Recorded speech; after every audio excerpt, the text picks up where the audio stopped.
Now, unfortunately, I am very well aware that rugged phones don't tend to do too well on my channel, but today I really can't help myself. This is the brand new Blackview Xplore 2, and I'm going to be whipping it out of the box, seeing what it's about, because it's a pretty stacked device in terms of its specs. So if you're interested, stick around and be sure to hit subscribe if you're into more tech unboxings of rugged phones, smartphones and tablets. Let's get into it. Okay, so this is the Blackview Xplore 2. 256 gigs of storage, up to 36 gigs of RAM, 12 gigs of native RAM, and then you can expand it. AI boosted, NFC, AMOLED display, 5G speed. And on the bottom there, 6.73 inch, 1440 by 3200 display, 12 gigs, 256 of storage. Dual 10,000 milliamp hour battery, so 20,000 milliamp hours in total, sorry. 50 megapixel front camera, 50 megapixel plus 20 megapixel rear cameras. And then it's a MediaTek Dimensity 8300 processor, so nothing to be sniffed at. So let's just quickly cut the film.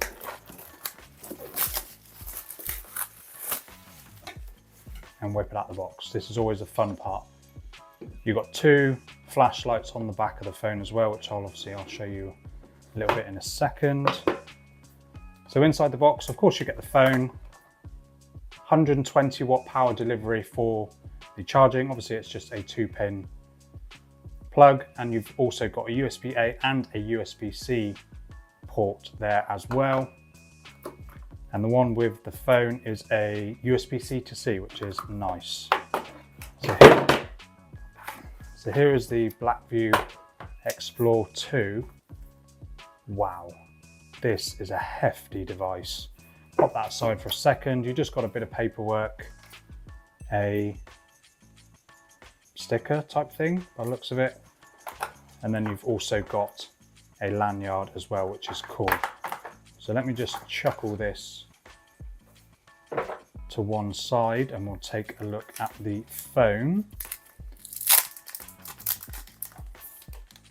Wow, this is massive.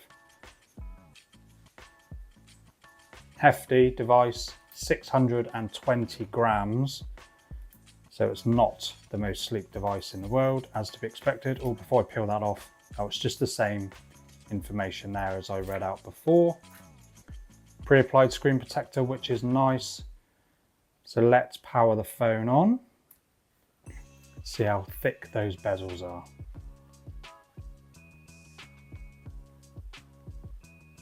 While it's doing that, you can really see how chunky this phone is. There's your camera island at the back, your two flashlights, Blackview branding down there.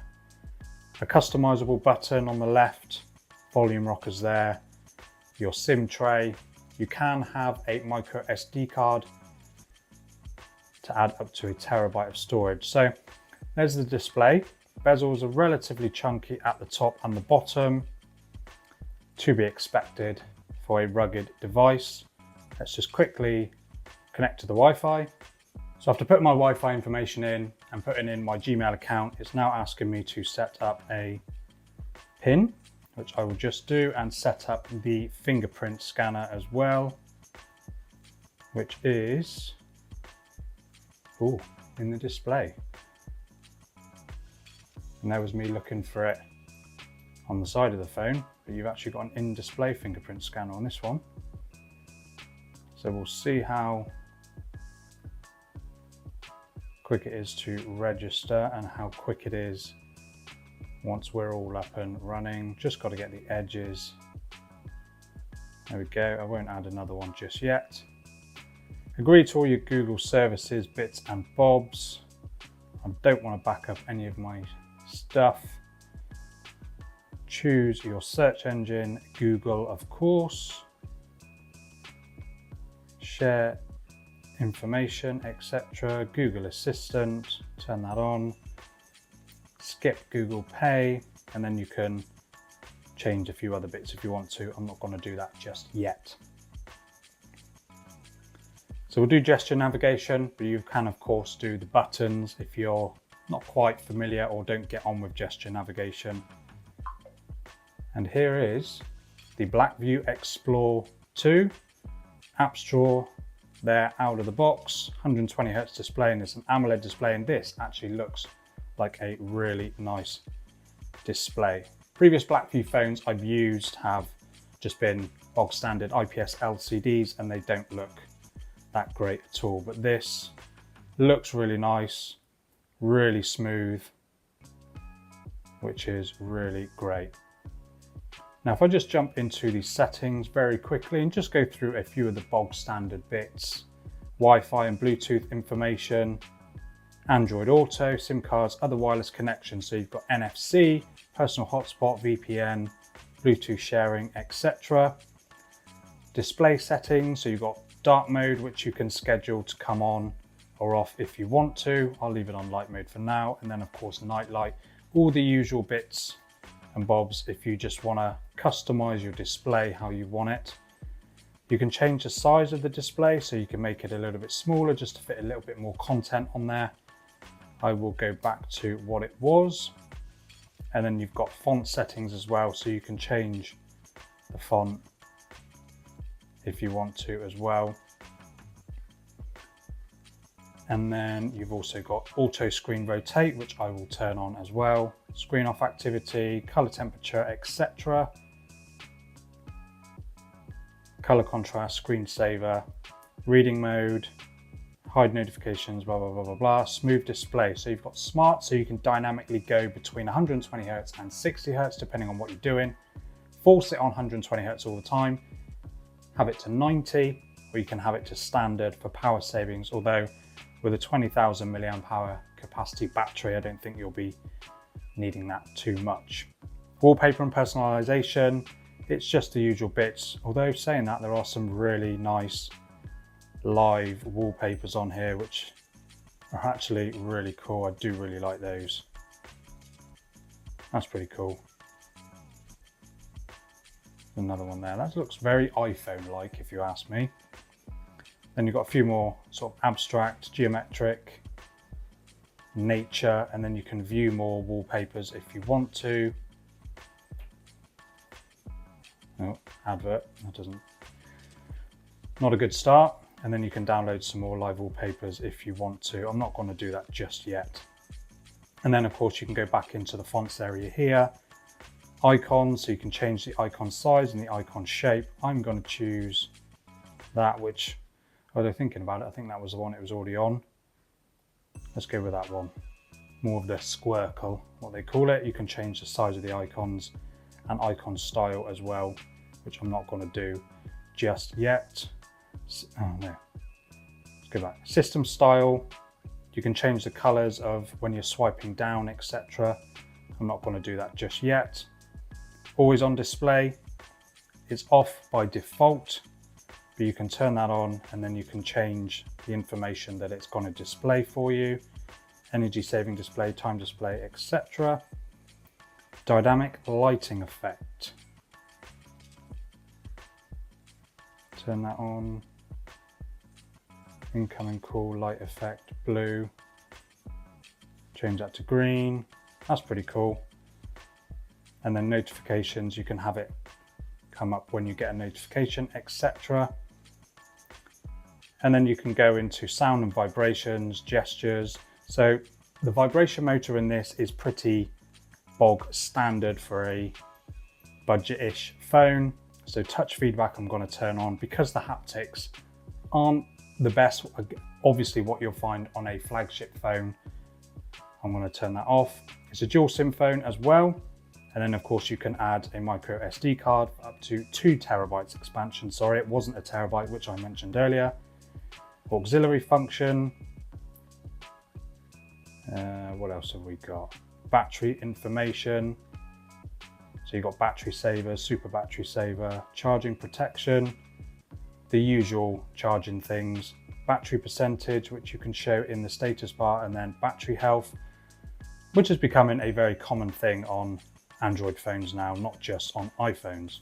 No, on that one. Battery usage, obviously I haven't used it, so There won't be any information there. System updated to Android 15 with a June 2025 security patch. What it's going to get in terms of updates, no idea. I can't imagine it's going to get a huge amount, but only time will tell, I suppose.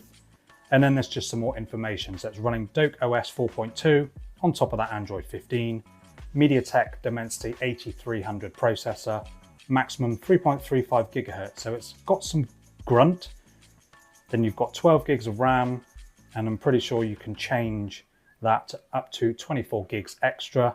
I'm not going to bother messing around with that too much. 1440 by 3200 display, and then 50 megapixel front and rear cameras.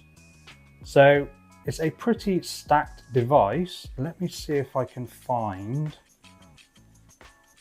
how you turn on the flashlight. Let me just see if it will let me. Nope. I search for light, display light, blink light, dark environment fill light. Oh, that's for face unlock.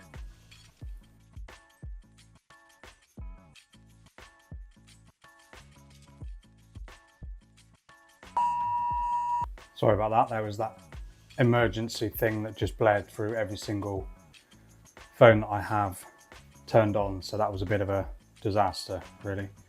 So back to it again. This is a really nice looking device, really stunning 120 Hertz display. Flashlight on the back is pretty bright, and it's got an SOS feature as well. Really nice overall device, hefty of course. And then let's just jump into the camera. So you get a 50 megapixel main camera. Let's take a picture of something. Even at that 50 megapixels, it's not going to be the best quality photo, but you do have an option for a 2x crop, a 4x crop, and also an 8x crop as well, which, as you can see, comes out relatively soft, so it's not going to be the best quality. There's obviously a beauty mode as well, which you can adjust that, turn that right down. Whether it actually turns it right down or not, I have no idea. There's also a night mode. Click on more, there's a few more features, so portrait mode, mono, panorama, etc. Go across to video.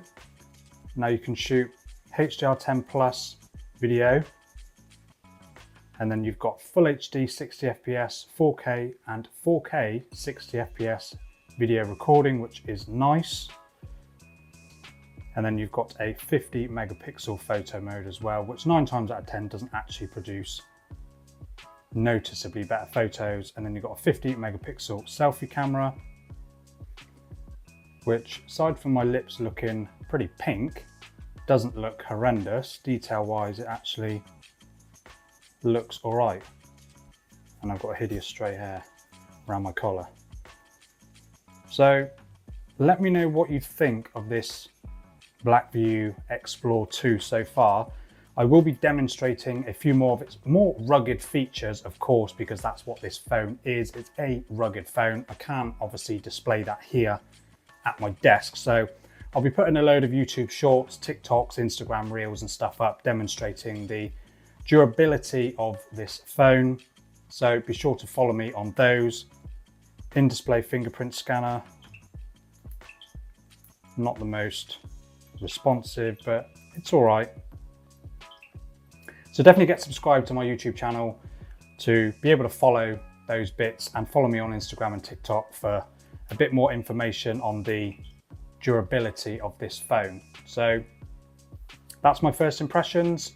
Let me know what you think so far, and I'll see you in the next one.